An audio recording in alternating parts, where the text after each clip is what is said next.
Lietuvoje atliktos apklausos rodo, kad išlaidos kalėdoms žmonės kasmet užklumpa netikėtai. Kalėdos yra džiaugsmo ir dovanų metas, bet žmonėms jos dažnai yra finansinio streso šaltinis. Ir tik todėl, kad žmonės įprastai kalėdinėms išlaidoms iš anksto nesiruošia. Žmonės dovanas ima pirkti paskutinį mėnesį ar net dieną. Taip pat visi nori gausaus šventinio stalo su ypatingais patiekalais.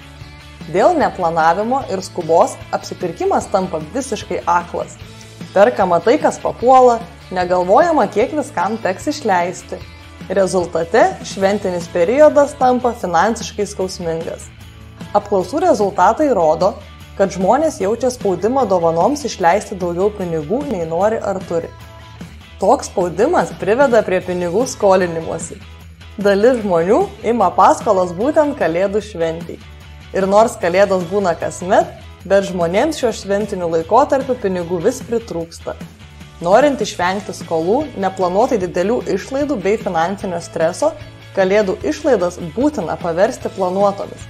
Tam tereikia nustatyti šventinį biudžetą dar metų pradžioje ir kas mėnesį atidėti dalį pajamų šiam biudžetui per metus surinkti.